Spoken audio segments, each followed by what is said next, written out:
Hello friends, आज हम solve करेंगे कैश बजट चैप्टर का सम नंबर 9 माया लिमिटेड। तो उसका सॉल्यूशन हम करेंगे। Maya limited has seasonal sales the cost of goods in the terms of percentage of the selling price is as follow. तो आपके पास इंफॉर्मेशन है, लेकिन कौन सी इंफॉर्मेशन है?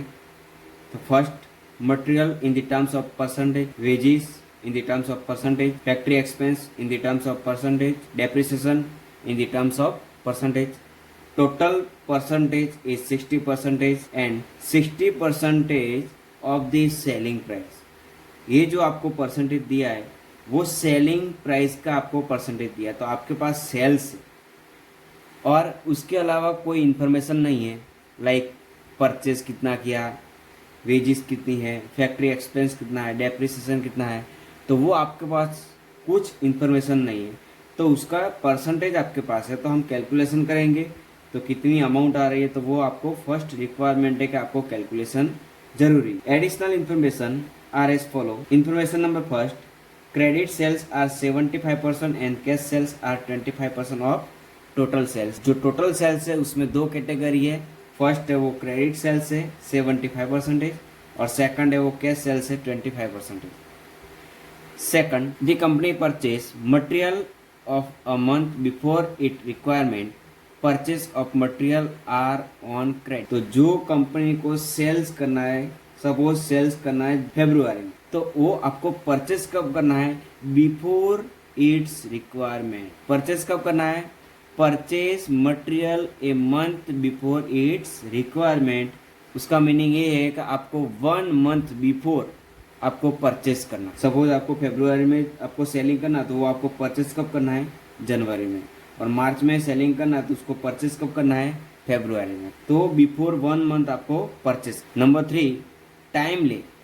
तो टाइम लेग का मीनिंग क्या है कि जो भी आपकी आउटस्टैंडिंग अमाउंट है, सपोज क्रेडिट सेल्स है, क्रेडिट परचेस है, वेजेस का पेमेंट है, फैक्ट्री एक्सपेंस का पेमेंट है, तो उसके टाइम लेग कितना, आपको पेमेंट कब करना और आपको पेमेंट कब मिलेगा, तो वो क्या है? Time leg. तो उसमें फर्स्ट है क्रेडिट सेल्स। जो भी क्रेडिट सेल्स आएगा 75% ऑफ द टोटल सेल्स, उसका पेमेंट आपको वापस रिटर्न मिलेगा, लेकिन आफ्टर 2 मंथ। कब मिलेगा आपको? After 2 month. It means suppose आपने सेलिंग किया जनवरी में, तो आपको जो जनवरी का क्रेडिट सेल्स का जो भी अमाउंट आएगी, तो वो अमाउंट आपको रिसीव कब होगी? मार्च में। और फरवरी में जो भी सेल्स होगा उसकी अमाउंट रिसीव होगी अप्रैल मंथ में। Next, credit purchase. जो भी क्रेडिट परचेज आपका आएगा आंसर, वो क्रेडिट परचेज आपको पेमेंट कब करना है? 1 मंथ के बाद। Number 3, wages. वेजेस का पेमेंट कब करना है आपको? 15 डेज के बाद। 1/2 मंथ, इट मीन्स 15 डेज। तो आपको वेजेस का पेमेंट करना है 15 डेज के बाद, और फैक्ट्री एक्सपेंस का भी पेमेंट करना है 15 डेज के बाद। Number 4, a sum of ₹2 lakh is to be paid every month in respect of fix administrative expenses. तो यहाँ पे कुछ एक्सपेंस ऐसा है, फिक्स एक्सपेंस है, तो वो आपको पेमेंट करना है, लेकिन एवरी मंथ में। ठीक है, तो जितने मंथ का बजट आएगा उतने मंथ में आपको 2 लाख रुपीज आपको पेमेंट करना है every month as a fix administration expenses. Number 5, income tax ₹5 lakh is payable in the month of May 2012। मई मंथ में आपको इनकम टैक्स पेमेंट करना है। Number 6, cash and bank balance as on 1 April 2012 ₹20,000। उसका meaning है कि आपको April month का opening cash and bank balance आपके पास है ₹20,000। तो फर्स्ट में आपको क्या रिक्वायरमेंट है कैलकुलेशन का, कि कैलकुलेशन में आपको परसेंटेज दिया है लेकिन उसकी अमाउंट नहीं दी है, तो वो आपको अमाउंट का कैलकुलेशन का। तो यहाँ पे कैलकुलेशन किया है। तो कैलकुलेशन में फर्स्ट में आपको मंथ लिखना है, जनवरी first month, second month, third month, fourth, fifth, sixth और 7th मंथ। जो भी इंफॉर्मेशन दी है वो आपको लिख। तो सबसे पहले परसेंटेज है, लेकिन percentage of the selling price 20%। Material कितना है? 20% ऑफ सेलिंग प्राइस। तो सेलिंग प्राइस कितनी है? 3 लाख मल्टीपल बाय 20%, आंसर कितना आएगा? 60,000। ये आपका मटेरियल परचेस किया आपने। सेकंड, फरवरी मंथ में total sales is 5 lakh rupees and percentage of material is 20%. It means 5 lakhs multiple by 20% answer आएगा 1 lakh. March month 6 lakh rupees multiple by 20% answer आएगा 1,20,000। April month 8 lakh multiple by 20% answer आएगा 1,60,000। मई month 8 lakh multiple by 20% answer आएगा 1,60,000। तो ऐसे आपको calculation करना, तो ये आपको मटेरियल मिल गया। नेक्स्ट क्या है, वेजेस। तो वेजेस कितने परसेंटेज है, 10%। तो और total sales is given 3 lakh rupees multiple by 10%, तो वेजेस कितना आएगा 30,000। Again second month 5 lakh rupees multiple by 10%, answer कितना आएगा 50,000। March month total sales is 6 lakh rupees multiple by 10%, answer कितना आएगा 60,000। April month total sales is 8 lakh rupees multiple by 10%, answer कितना आएगा 80,000। तो ये आपको कैलकुलेशन ऐसे करना है। नेक्स्ट क्या है, factory expenses 20% of total sales. Total sales is 3 lakh multiple by 20%, answer कितना आएगा 60,000। 5 लाख मल्टीपल बाय 20%, आंसर कितना आएगा 1 लाख रुपीज। तो ये क्या हो गया, फैक्ट्री एक्सपेंस। नेक्स्ट डेप्रिसिएशन, लेकिन डेप्रिसिएशन की कैलकुलेशन की रिक्वायरमेंट नहीं है। क्यों रिक्वायरमेंट नहीं है, क्योंकि वो नॉन कैश एक्सपेंस है, और non cash expense never to be calculation under the cash budget. Cash budget में सिर्फ आपको कैश एंट्री कैलकुलेशन करनी है। तो जो डेप्रिसिएशन है वो क्या है, नॉन कैश एक्सपेंस है, तो उसका कैलकुलेशन यहाँ पे नहीं करना है। तो first adjustment, credit sales are 75% and cash sales are 25% of the total sales. और टोटल सेल्स आपके पास है 3 लाख रुपीज। फर्स्ट में आपको कैलकुलेशन करना है क्रेडिट सेल्स और कैश सेल्स। क्रेडिट सेल्स कितना है 75%, और टाइम पीरियड कितना है 2 मंथ। उसका मीनिंग है कि आपको जो भी बजट प्रिपेयर करना है, तो बजट कितने मंथ्स का आपको प्रिपेयर करना है, अप्रैल टू जून मंथ का आपको बजट प्रिपेयर करना है। क्योंकि यहाँ पे इंफॉर्मेशन दी है, तो आपको 3 मंथ्स का बजट प्रिपेयर करना है, अप्रैल टू जून, अप्रैल मई और जून, 3 मंथ्स का आपको बजट प्रिपेयर करना। तो फर्स्ट में जो भी सेल्स है उसका टाइम पीरियड कितना है 2 मंथ्स। तो जो अप्रैल में आपको अमाउंट रिसीव्ड होगी, तो अप्रैल मंथ में कौन सी अमाउंट रिसीव्ड होगी, तो वो आपको कैलकुलेशन करना है। तो टाइम पीरियड कितना है यहाँ पे 2 मंथ्स है, तो 2 मंथ्स बिफोर आपको सेलिंग करना पड़ेगा, तो वो अमाउंट आपकी अप्रैल में मिलेगी। अप्रैल मंथ में जो सेल्स है उससे 2 month before, it means February से आपको कैलकुलेशन करना है। कहाँ से कैलकुलेशन करना है, फेब्रुआरी मंथ से कैलकुलेशन करना है। क्योंकि फेब्रुआरी मंथ का जो भी सेल्स है क्रेडिट सेल्स, उसका पेमेंट कब मिलेगा 2 मंथ के बाद, मीन्स अप्रैल मंथ में आपको पेमेंट मिलेगा। तो टोटल सेल्स आपके पास कितना है 5 लाख रुपीज, उसमें से क्रेडिट सेल्स कितना है 75%। तो 5 लाख रुपीज मल्टीपल बाय, तो आपकी 2 कैटेगरी है, फर्स्ट इज क्रेडिट सेल्स और सेकंड इज कैश सेल्स। तो कैश सेल्स जो भी अमाउंट आएगी 25%, तो वो अमाउंट कब मिलेगी फेब्रुआरी में, लेकिन वो आपको कंसीडर नहीं करनी। क्यों कंसीडर नहीं करनी है, तो आपको फेब्रुआरी का बजट आपको प्रिपेयर नहीं करना है, आपको बजट प्रिपेयर करना है वो अप्रैल मंथ का प्रिपेयर करना है। और 75% अमाउंट है वो कब रिसीव होगी, नेक्स्ट 2 मंथ कब रिसीव होगी। Credit sales time lag is 2 month, it means February में अगर सेल्स किया है तो उसका पेमेंट कब मिलेगा आपको अप्रैल में मिलेगा। तो 75% जो क्रेडिट सेल्स है, तो 5 लाख मल्टीपल बाय 75%, आंसर कितना आएगा 3,75,000। तो वो 3,75,000 अमाउंट रिसीव्ड कब होगी, अप्रैल मंथ में रिसीव होगी। तो वो क्रेडिट सेल्स की अमाउंट रिसीव हो गई 3,75,000। सेकंड मंथ का कैलकुलेशन करते हैं। मार्च मंथ में टोटल सेल्स कितना है 6 लाख रुपीज, उसमें से कैश सेल्स कितना 25% एंड 75% इज क्रेडिट सेल्स। तो वो क्रेडिट सेल्स 75% अमाउंट है 4,50,000। वो अमाउंट रिसीव कब होगी, मार्च मंथ में सेल्स हो रहा है, तो वो मई मंथ में आपको अमाउंट मिलेगी। तो मई मंथ में कितना मिलेगा 4,50,000। और April month 8 lakh rupees total sales, उसमें से 25% is cash sales and 75% is credit sales. तो 25% के आपको कैलकुलेशन की रिक्वायरमेंट, क्योंकि वो कैश सेल्स है, तो उसकी अमाउंट कब मिलेगी आपको अप्रैल में रिसीव होगी। तो 25% अमाउंट आपको अप्रैल में रिसीव होगी, और 75% रिमेनिंग अमाउंट है वो आफ्टर 2 मंथ, मीन्स अप्रैल का सेल्स है तो आपको जून में अमाउंट रिसीव होगी। तो जून में आपको अमाउंट मिलेगी कितनी 6 लाख रुपीज, लेकिन वो क्या है क्रेडिट सेल्स है। ओके, तो ये अप्रैल का कैलकुलेशन हो गया। अभी मई का कैलकुलेशन करना है 8 लाख रुपीज, लेकिन 8 लाख 25% कैश सेल्स है और 75% इज क्रेडिट सेल्स। मई की कैश सेल्स की अमाउंट जो भी है वो कब रिसीव होगी, मई मंथ में रिसीव होगी। मई मंथ में आपको अमाउंट कितनी मिलेगी 25% के हिसाब से 2 लाख रुपीज़ आपको रिसीव होगी, लेकिन वो मंथ कौन सा है, मई मंथ। और जून मंथ में टोटल सेल्स अमाउंट कितनी है, 10 लाख रुपीज़, उसमें से 25% कैश सेल्स है, तो वो आपको अमाउंट रिसीव होगी सेम मंथ में। इट मीन्स 2,50,000 वो अमाउंट रिसीव होगी जून मंथ में।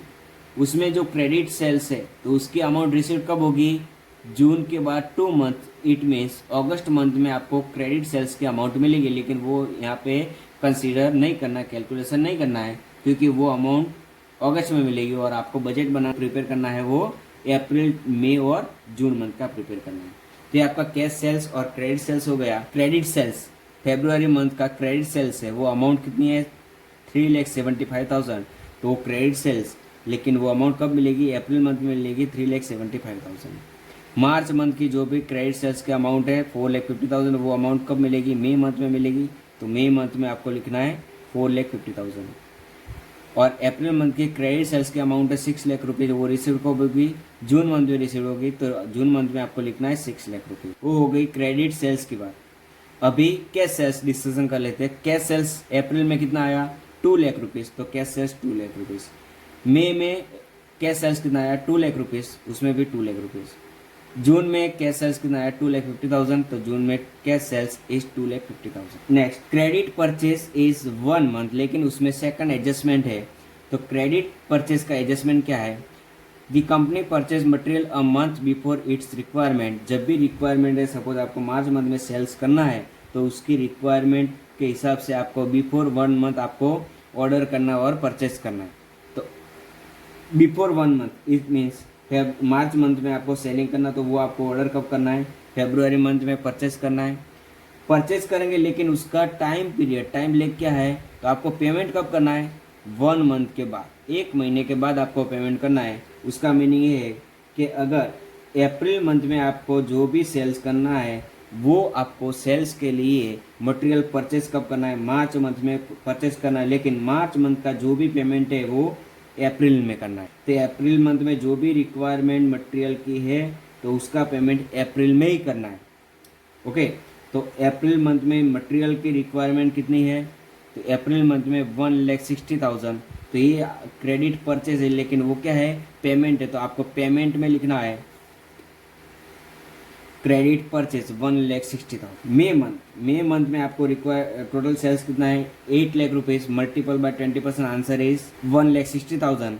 तो वो आपको पेमेंट कब करना है, मई मंथ में करना है 1,60,000। नेक्स्ट, जून मंथ में total sales is 10 lakh rupees, multiple by 20%, answer is 2 lakh rupees, लेकिन वो पेमेंट कब करना है, जून मंथ में आपको पेमेंट करना, तो 2 लाख रुपीज़, ये आपका क्रेडिट परचेज का पेमेंट हो। Next, wages. तो वेजिस में टाइम पीरियड कितना है, 1/2 मंथ, इट मीन्स 15 डेज। तो जो भी वेजिस है उसमें 50% wages payment in the same month and 50% payment in the next month. तो इधर हमने कैलकुलेशन लिखा है, कैलकुलेशन ऑफ वेजिस, आपको 15 डेज के बाद पेमेंट करना है। तो आपको जो बजट प्रिपेयर करना है वो मंथ कौन सा है, अप्रैल। अप्रैल में जो भी पेमेंट करना है, तो वो कौन से मंथ का पेमेंट करना है, मार्च और अप्रैल में दोनों का पेमेंट करना है अप्रैल में। तो मार्च मंथ में टोटल वेजिस आपके पास कितना है, 60,000। 60,000 में से 50% payment in the same month means March month में पेमेंट करना है, और remaining 50% amount payment in the month of April. 60,000 में से 50% पेमेंट आपको मार्च मंथ में करना है और 50% पेमेंट इन दी अप्रैल मंथ में करना है। और अप्रैल मंथ का वेजेस कितना है, 80,000 रुपीज़। उसमें से आपको करंट मंथ में आपको पेमेंट करना है 50% और 50% पेमेंट करना है नेक्स्ट मंथ मीन्स मई मंथ में। इधर आपको क्या करना है, 30,000 प्लस 40,000 अप्रैल का टोटल करना, टोटल आएगा 70,000। तो 70,000 वेजिस का पेमेंट आपको कब करना है, अप्रैल मंथ में करना है। तो पेमेंट में आपको लिखना है wages 70,000 rupees. Next, for the month of May total wages is 80,000, उसमें से 40,000 payment in the same month, 50% payment in the next month. तो आपको मई का पेमेंट कितना आएगा, 40,000 प्लस 40,000, आंसर इज 80,000। ये आपका टोटल पेमेंट हो गया मई मंथ में 80,000। और last month wages, last month total wages is 1 lakh rupees, उसमें से 50% सेम मंथ में करना और 50% नेक्स्ट मंथ में करना है। तो नेक्स्ट मंथ का कंसीडर आपको नहीं करना, क्योंकि वो जुलाई मंथ में आपको पेमेंट करना है। जून मंथ में पेमेंट आएगा 50,000 और प्लस 40,000, टोटल आएगा 90,000 पेमेंट आपको करना है वो इन द मंथ ऑफ जून 90,000। ये जो कैलकुलेशन लिखा वो वेजेस का लिखा है, लेकिन फैक्ट्री एक्सपेंस का कैलकुलेशन सिमिलर ही आएगा, उसमें कुछ डिफरेंट नहीं है, तो वो आपको खुद को कैलकुलेशन करना है। अमाउंट आएगी वो फैक्ट्री एक्सपेंस 1,40,000, 1,60,000 और 1,80,000 factory expense paid. Next fourth number, a sum of rupees 2 lakh is to be paid every month in respect of fixed administrative expenses। कुछ अमाउंट ऐसी है 2 लाख रुपीज़ की, लेकिन वो पेमेंट एवरी मंथ में करना in the respect of fix administration expenses. Every month में आपको पेमेंट करना है, तो एवरी मंथ में आपको लिखना है payment of administrative expenses 2 lakh rupees, 2 lakh rupees और 2 लाख रुपीज़। वो फिक्स एक्सपेंस है, अगर पेमेंट किया तो वो आपको माइनस में लिखना ही है। Next, income tax rupees 50,000 is payable in the month May 2012।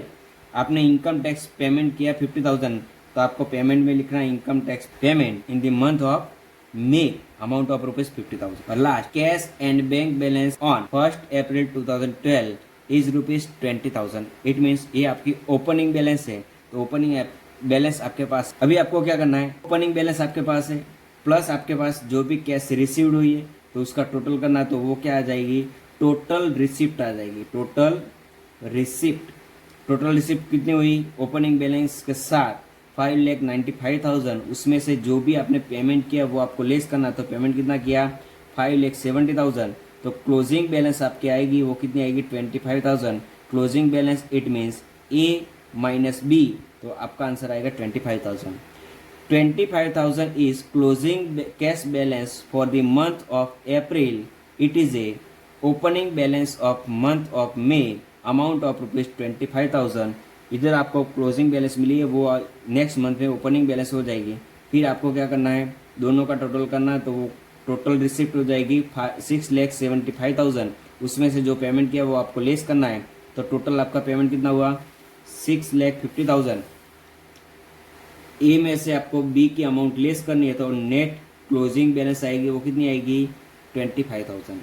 फिर आपको ये closing balance for the month of may it is a opening balance of month of June amount of rupees 25,000, और ये आपकी ओपनिंग बैलेंस हो गई।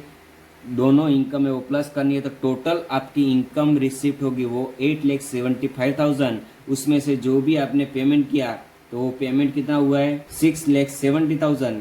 6,70,000 less करेंगे तो आपके net closing balance for the month of June is 2,05,000। It is a closing balance of June month. Thank you.